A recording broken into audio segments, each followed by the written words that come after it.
1절부터 10절까지 여러 가지 언유가 포함되어 있고 하기 때문에 참 어떻게 보면 이해하기가 어려운 시편입니다. 그런데 오늘 이 새벽에 우리가 집중하려고 하는 말씀은 본문 7절의 말씀입니다. 다시 한번 읽어볼까요? 이 7절 우리 같이 한번 다시 한번 읽겠습니다. 다 같이 읽겠습니다. 오직 재판장이신 하나님이 이를 낮추시고 저를 높이시느니라. 어느 정도로 높이시고 낮추시느냐? 8절을 보면 여호와의 손에 잔이 있어 술거품이 일어나는도다. 하나님이 세상이란 잔을 쥐고 계십니다. 그 속에 썩은 것이 가득한데 그 잔을 하나님이 쏟아내시나니 실로 그 찌꺼기까지도 땅에 모든 악인이 기울여 마시리로다. 하나도 남지 않는다. 악한 것이 하나도 남지 않도록 하나님께서 재판장 되셔서 마침내 심판하시고 결론을 내리신다. 이 말씀에 오늘 좀 집중을 하려고 합니다. 우리가 살아가는 이 세상, 과거나 지금이나 공정하기보다는 참 불공정한 세상입니다. 오늘 시편 기자가 대표적인 실례로 드는 것은 법관들의 재판입니다. 재판장들의 재판. 선한 사람들이 더 잘 살 수 있도록 도와주고 악한 사람들이 악이 성하지 못하도록 하기 위해 세워진 사람들이 재판관인데, 그런데 다 그런 것은 아니지만 예나 지금이나 가장 공의롭게 우리가 신뢰해야 될 이 재판이 인간의 욕심과 사리사욕에 의해서 자주 왜곡되고 굽혀진다는 것입니다. 모든 재판이 물론 다 그런 것은 아닐 것입니다. 그러나 담합이 있고 힘 있는 사람들이 연합하여 판결의 결과를 뒤바꾸는 세상인 것은 주지의 사실입니다. 그 과정 속에서 우리는 고통을 당하고 그 과정 속에서 정말 어이없는 억울함을 당하는 것, 이거 부정할 수가 없습니다. 그래서 많은 사람들이 어떤 재판의 결과가 나오면 고개를 갸우뚱하는 경우가 많이 있죠. 새벽부터 많은 신뢰를 들 필요는 없을 듯 합니다. 그래서 무전유죄 이 말과 국가에서 법을 집행하는 분들에 대한 불신이 오래전부터 세상 모든 사람들의 의식 속에는 좀 각인이 되어 있습니다. 아마 예로부터 지금까지 그런 것을 우리는 잘 알고 있습니다. 그래서 지금 자라나는 자녀들, 미래 세대들 보면 도대체 이런 불공정한 세상에서 어떻게 이 아이들이 자라고 성장할까, 또 성장하는 과정 속에서 어떤 어려움을 당할까 하는 염려도 더 커집니다. 그래서 조금이라도 더 공정한 세상이 될 수 있도록 우리가 기도하고 힘을 모으고, 또 필요하다면 그 재판 자리에 서서 공의롭게 하나님의 뜻을 알아서 재판할 수 있는 인재들을 키워내는 일은 우리에게 절대적으로 필요한 일일 것입니다. 그런데 오늘 본문 7절에서 시편 기자는 불공정한 세상이지만, 예나 지금이나 불공정한 세상이지만, 그럼에도 불구하고 하나님의 자녀들이 감사하게 하루하루를 살아낼 수 있는 이유가 있다고 밝힙니다. 바로 의로운 영원한 재판장이신 하나님이 우리에게는 계시다는 겁니다. 사랑하는 여러분, 의롭고 영원한 재판장이신 하나님께서 이 세상을 다스리는 것을 믿습니까? 오늘도 예배당 문을 열고 나가면 하나님께서 다스리고 계신다. 하나님께서 다스리고 계신다. 이 믿음을 가지지 못하면, 이 진리에 대한 믿음이 없으면 순간순간 억울한 일을 당할 수밖에 없는 세상에서 헤어나올 수 있는 길과 방법을 우린 도저히 찾을 수가 없습니다. 이 소망이 없으면 우리는 사실 순간순간을 살아내는 데 있어서 너무너무 고통스럽고 힘들어요. 그러므로 우리의 신앙생활이 점점 깊어지고 내가 점점 깊은 영성을 가지게 됐다, 또 성숙한 하나님의 사람이 되었다, 이것을 뭘로 증명해낼 수 있느냐 하면 이것으로 증명합니다. 억울한 일을 당할 때조차도 나 자신의 그 억울한 생각을 내 마음속에서 비워내고 모든 상황을 주권적으로 다스리시는 공의로우신 영원한 재판장이신 하나님께서 지금도 다스리고 계시기 때문에 그 소망으로 내 마음을 가득 채워내는 지수가 얼마이냐, 그것이 우리 영적 성숙의 정도를 가늠하는 잣대입니다. 여러분, 이런 삶을 살았던 성경의 중요한 인물들, 기독교 역사의 중요한 인물들 다 열거할 수가 없습니다. 한 사람 보겠습니다. 복음 전하다가 수많은 억울한 일을 당했던 우리 믿음의 선배 사도 바울, 디모데전서 4장 7절과 8절에서 이렇게 고백을 합니다. 나는 선한 싸움을 싸우고 나의 달려갈 길을 마치고 믿음을 지켰으니. 8절, 왜 믿음을 지켰는지, 달려갈 길을 달려가면서 선한 싸움을, 억울하지만 때때로는 비난도 받고 조롱도 당하고 때때로는 구속도 당하고 육체적인 핍박도 실제적으로 받았지만 그럼에도 불구하고 그거 다 이기고 내가 선한 싸움을 끝까지 달려간 이유는, 우리 8절 함께 읽겠습니다. 다 같이요. 이제 후로는 나를 위하여 의의 면류관이 예비되었으므로 주 곧 의로우신 재판장이 그날에 내게 주실 것이며 내게만 아니라 주의 나타나심을 사모하는 모든 자에게 도리라. 자기는 이 소망 없으면 달려오지 못했다는 거죠.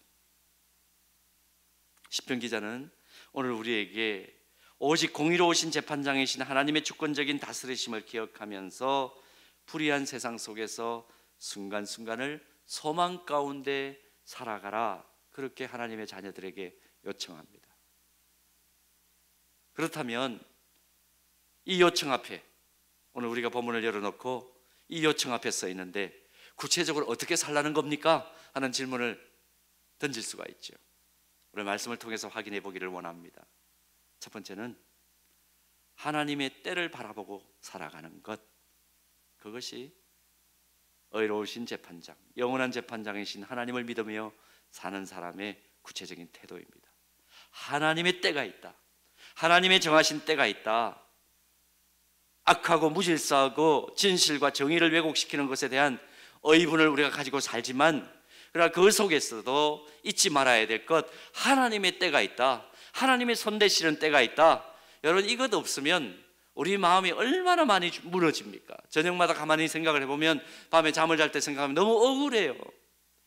치가 떨려요. 잠을 도무지 이룰 수가 없어요. 그럴 때마다 생각하라는 겁니다. 하나님이 손대시는 때가 있다. 반드시 손을 대신다. 반드시 손을 대신다. 너 평안히 쉬거라. 주님의 음성을 들으십니까? 하나님께서 말씀해 주시는 것을 마음의 소리로 들으실 수 있으신가요? 악하고 무질서하고 진실과 정의를 왜곡시키는 것에 대한 의분이 없다면 그 사람은 살아있는 이름은 가졌지만 실상은 죽은 존재일 것입니다. 맞습니다. 그거 틀린 이야기 아닙니다. 하나님이 세우신 질서와 진리의 기준에 대한 이해가 깊은 그리스도인일수록 부정의하고 정말 왜곡된 질서라든지 정말 억울한 일을 당하는 것을 보거나 스스로 억울한 일을 당할 때 의분이 더 커질 수밖에 없는 거 정상이에요. 악한 자를 보면 화가 나고 교만한 자를 만나면 그 교만을 직접 꺾어주고 싶은 생각이 드는 거 우리 그리스도인들에게 있습니다. 왜? 우리는 훨씬 더 말씀의 기준을 따라 살려고 하기 때문에 그게 확연하게 보이잖아요. 그래서 역사적으로 의로운 우리에 대해서 자신의 생명까지 바치는 의사나 열사가 그리스도인 가운데에는 훨씬 많은 겁니다. 세상 사람들보다는. 그러나 우리 모두가 꼭 기억해야 될 것 있습니다. 근본적으로 우리는 재판장이 아니라 하나님께서 세워주신 질서와 법을 지키고 따라가야 하는 존재이면서 동시에 하나님의 정하신 때가 있다는 것을 바라보는 사람들이라는 것. 결국 신앙의 성숙이라는 게 뭘까? 혼자서 마음이 복개어 가지고 모든 일들을 내가 해야 돼, 그게 아니라 내가 재판장이 아니라는 것을 배워가는 것입니다. 평양의 유명한 깡패로 명성을 날렸던 김익두 목사님이 신학을 공부하기 전이죠. 이제 갓 예수를 믿고 마음이 뜨거워져 가지고 평양 저작거리에서 적극적으로 복음을 전할 때 일어난 일이라고 합니다. 사람들이 많이 오가는 장소에서 노방전도를 하는데 여전히 깡패 짓을 하고 있는 새까만 후배들이 김익두 목사님 조롱하면서 약을 바짝바짝 올리는 그런 사건이 일어났습니다. 회심한 지 얼마 되지 않았으니까 여전히 주먹 한 방이면 상황이 끝나는 상황 종료인데, 그때 김익두 목사님이 끝까지 그 조롱 참으면서 이렇게 고백했다는 것 여러분 들으셨죠? 예수는 내가 믿고 덕은 네가 보는구나. 하나님이 살아계셔. 그 고백이 아니면 이 고백을 하기가 어렵죠. 예수는 내가 믿고 덕은 네가 보는구나. 힘이 없고 나약해서가 아니라 영원한 재판장이신 하나님을 끝까지 의지하는 하나님의 사람. 하나님의 주권을 인정하고 궁극적인 심판의 때가 반드시 있을 것을 믿음으로 바라보고 하나님의 주권적인 역사를 기대하며 기도하는 사람, 그것이 성숙한 하나님의 사람이야. 오늘 시편 75편을 통해서 시편 기자는 잔잔하게 우리에게 말씀해 주고 있습니다. 그래서 본문 2절과 3절 보십시오. 시편 기자는 이렇게 밝힙니다. 주의 말씀이 내가 정한 기약이 이르면 내가 바르게 심판하리니 땅의 기둥은 내가 세웠거니와 땅과 그 모든 주민이 소멸되리라 하시도다. 누구의 말씀입니까? 하나님의 말씀입니다. 내가 정한 기약이 이르면 내가 바르게 심판하리니.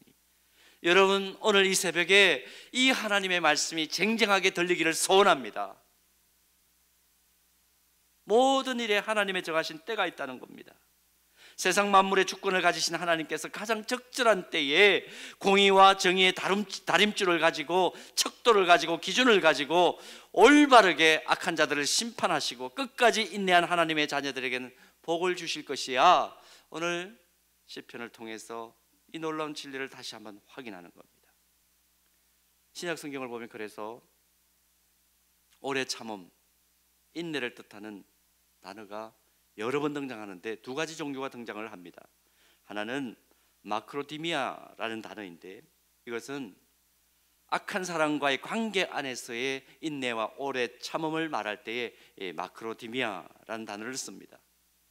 내 삶 가운데 악하게 굴고 나를 시험 들게 하고 힘들게 하는 사람이 있을 때에 보복하지 않고 끝까지 인내하면서 하나님의 손대심이 마침내 있을 것을 기억하면서 고통을 참아낼 때 마크로디미아 이렇게 표현합니다. 또 다른 하나는 열악한 환경 속에서 인내하고 참는 것을 의미하는 휘프모넨이라는 단어가 있습니다.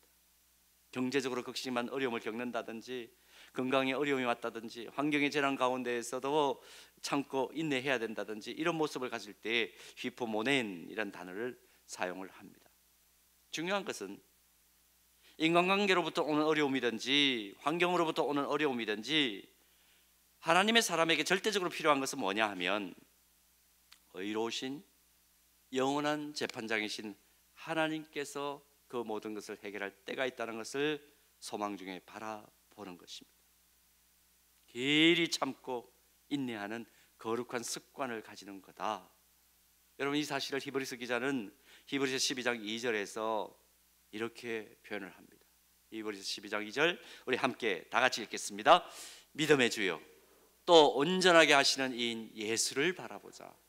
그는 그 앞에 있는 기쁨을 위하여 십자가를 참으사 부끄러움을 개의치 아니하시더니 하나님 보좌 우편에 앉아 있으셨다. 고난주간 특별히 십자가를 깊이 묵상하고 십자가 앞에 더 가까이 나아가기를 소원하는 우리에게 다져져야 될 인격이 무엇인지, 신앙 인격이 무엇인지를 주님이 모범을 보여주셨다. 히브리서 기자는 우리에게 선명하게 보여주고 있습니다. 아마 오늘도 우리는 기도회를 마치고 우리 각자 예배당 문을 열고 세상을 향해 나아가면 도처에서 억울한 일을 당하는 사람을 볼 수밖에 없습니다. 또 그런 일이 우리 자신에게 절대로 일어나지 말아야 하겠지만 하나님의 철저한 보호하심을 우리가 받아야 하겠지만 때때로 세상이 악하기 때문에 어이없이 억울한 일을 우리 자신이 당할 때도 있을 수 있습니다. 공의가 왜곡되고 정의가 세워지지 않고 악한 자들의 횡포가 득세하는 그런 일을 그냥 보는 것이 아니라 그 일이 우리에게도 일어날 수가 있죠. 얼마나 억울합니까? 그럴 때 우리에게 필요한 것, 악을 악한 방법으로 대갚아주고 응징하는 것이 아니라는 겁니다. 그러므로 시편 75편에서 우리가 얻는 오늘 이 새벽의 첫 번째 교훈은 뭐냐 하면 불꽃 같은 눈으로 온 세상을 감찰하시는 하나님. 8절에는 기가 막힌 은유적 표현이 있죠. 잔을 들었다 그랬습니다. 하나님께서 잔을 들고 계신다. 세상이라는 컵을 들고 계신다. 그걸 보시면서 다 뒤엎어 버리시, 찌꺼기까지도 남김없이 뒤엎어 버릴 하나님께서 하나님 주권에 따라서 적절한 때에 악인의 뿔은 꺾으시고 의인은 높인다는 진리를 기억하며 우리 살자는 것입니다. 하나님 눈앞에서 진정한 의인으로 인내함으로 서 있기만 하면 하나님께서 하나님의 자녀들을 주목하시고 마침내 억울함과 원통함을 정한 시간에 반드시 풀어주실 거야. 오늘 이 약속의 말씀 우리 믿고 세상을 향해 힘있게 나아가게 되기를 주님의 이름으로 축복합니다. 자, 그런가 하면 의로운 영원한 재판장이신 하나님을 인정하고 늘 인식하며 사는 사람, 구체적으로 어떻게 살아야 될까? 늘 감사하고 찬양하는 삶을 산다, 그렇게 교훈합니다. 본문 1절 다시 한번 읽겠습니다. 우리 본문 1절을 같이 한번 봉독합니다. 하나님이여, 우리가 주께 감사하고 감사함은 주의 이름이 가까움이라 사람들이 주의 기이한 일들을 전파하니이다. 본문 9절과 10절도 한번 볼까요? 9절과 10절 같이 읽습니다. 나는 야곱의 하나님을 영원히 선포하며 찬양하며 또 악인들의 뿔을 다 베고 의인의 뿔은 높이 들리로다. 아멘. 비틀리고 왜곡된 세상을 살아가지만 완전하신 하나님을 향한 감사와 찬양을 나는 끊이지 않겠다. 여러분, 영적으로 내가 충만하다, 그거 금방 알 수 있어요. 세수하실 때, 이 닦으실 때 입에 무슨 찬양이 나옵니까? 무슨 노래가 나오나요? 영탁의 노래가 나오나요? 이찬원의 노래가 나오나요? 아니요. 내 입에는 끊임없이 하나님을 높여드리는 찬양만 나오게 되기를 소원합니다. 성경과 기독교 역사를 보면 하나님의 자녀들이 삶 속에서 경험하는 고난에는 크게 세 가지 종류가 있습니다. 첫째는 채찍성 고난입니다. 성경은 이것을 어떤 단어로 표현하느냐면 징계, 이렇게 표현합니다. 징계. 두 번째는 하나님의 자녀들을 훈련시키고 단련시키기 위해서 하나님께서 때때로 주는 고난이 있습니다. 이것을 연단이라 그렇게 성경은 표현합니다. 그 다음에 또 한 가지, 하나님께서 하나님의 영광을 드러내기 위해서 하나님 자녀들에게 주시는 특별한 고난이 있습니다. 이것은 뭐라고 부르냐면 핍박이라고 합니다. 핍박. 자, 징계든 연단이든 핍박이든 이 고난의 그 이면을 들여다보면 당면한 고난들을 인내하면서 이기는 자에게는 하나님께서 그 마지막을 항상 놀라운 축복으로 매듭지어 주신다는 겁니다. 그게 성경과 기독교 역사의 정언이에요. 그래서 하나님의 주권적인 다스리심과 모든 불의한 일에 영원한 재판장이 바로 내가 믿는 하나님이신 것을 확신하는 하나님의 자녀들은 고난도 복이다, 고통에도 뜻이 있다라는 것을 깨닫고 감사하면서 찬양하는 삶을 살아가는 겁니다. 조금 더 풀어서 설명을 드릴까요? 먼저 나의 잘못으로 인해서 내가 하나님께 징계를 받고 있다는 것을 우리가 깨닫게 되면 어떻게 되나요? 하나님께서 나에게 회개할 수 있는 기회를 주셨구나. 그냥 잘못한 나를 버려버리지 않으시고 나에게 회개할 수 있는 기회를 주셨구나. 그래서 징계를 당하면서도 하나님께 감사 찬양을 하는 겁니다. 당면한 고난이 또 하나님께 주신 연단이라는 사실을 깨달았다면 나를 더 능력 있는 하나님의 사람으로 세우실, 나를 더 하나님께서 적절하게 사용하시기 위하여 꼭 필요한 곳에 세우기 위하여 하나님께서 나에게 지금 연단을 주시는구나. 그 사실을 깨달으니까 어떻게 해요? 감사하고 찬양할 수밖에 없습니다. 핍박을 받습니까? 하나님께서 하늘 영광을 드러내기 위하여 나에게 딴 사람에게 주지 않아야 한 이런 새로운 상황을 허락해 주셨구나. 궁극적으로 하나님께서 나에게 주실 그 승리를 바라보면서 감사하고 찬양하면서 순간순간을 십자가의 길을 걸어가는 것이죠.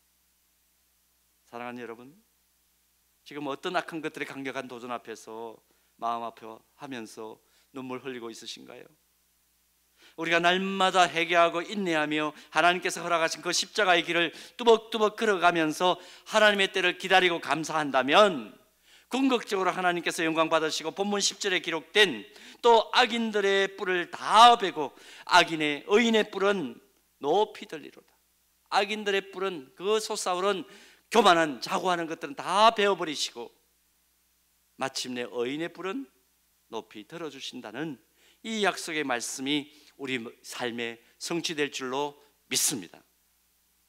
하나님은 정하신 때에 의인을 높이고 교만한 자들 심판하시는 하나님이시다. 내가 살고 있는 세상 역사의 현실적인 주관자이시다. 그 선한 뜻을 따라 섭리하시는 분이 우리 하나님이시다. 그러므로 하나님의 다스리심을 인정하며 따라갈 때 비로소 내 마음에 여유가 생기고 세상이 이해할 수 없는 평안이 따라오고 일을 진행할 때도 조급증을 뛰어넘을 수 있는 은혜가 저와 여러분들에게 회복되기를 소원합니다.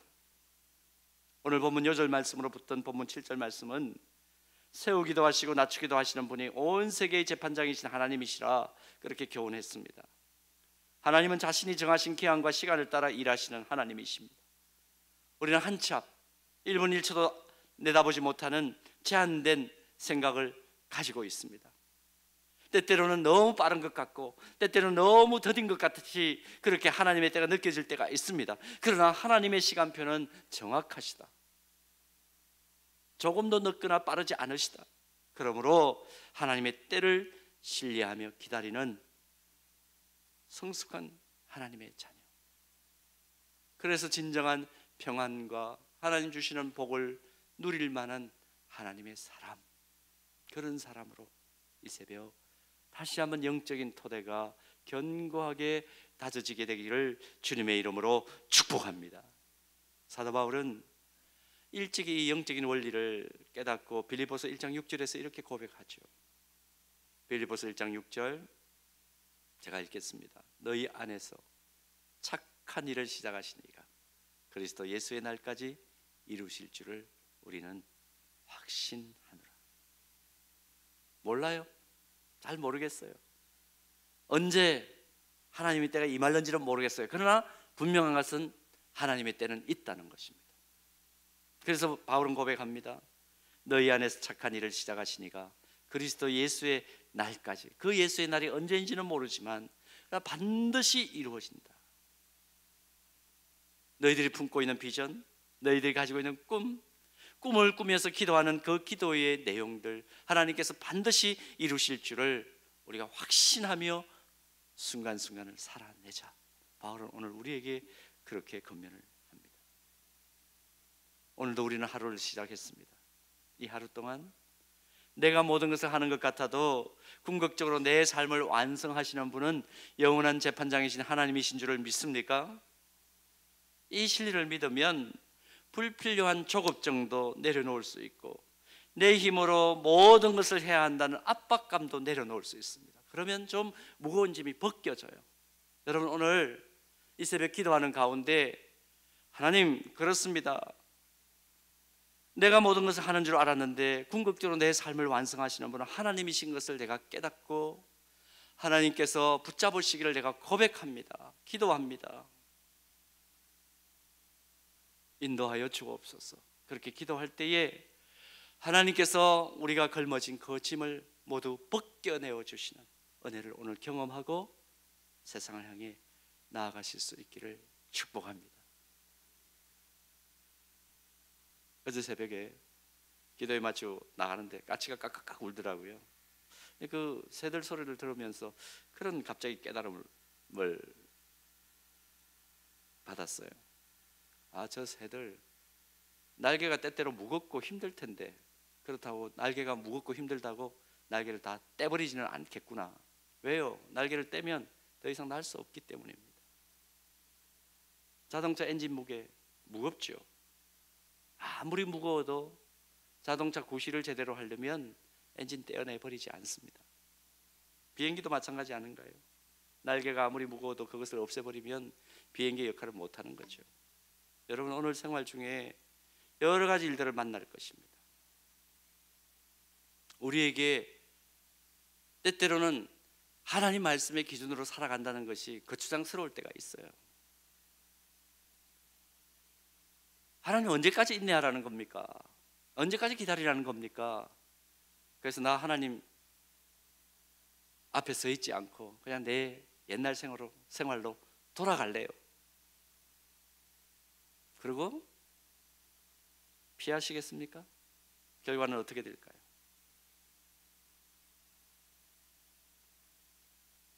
나의 시간표보다는 조금 느리고 더디고 지체된다고 하더라도 하나님의 일하시는 방법과 시간표를 이해하고 하나님께 꼭 붙들림 받기를 소원하는 그런 열정이 이번 특세 기간 동안에 십자가로 더 가까이 나아가기를 소원하며, 그럼에도 불구하고 오직 주만 바라볼지라, 그 고백이 더 농도가 진해지고 밀도가 더 아주 촘촘해지고 하나님께서 인정하실 수밖에 없는 깊이를 가진 신앙의 고백이 터쳐나오고 실제적인 삶을 그렇게 살아가는 우리 모두가 되기를 소원합니다.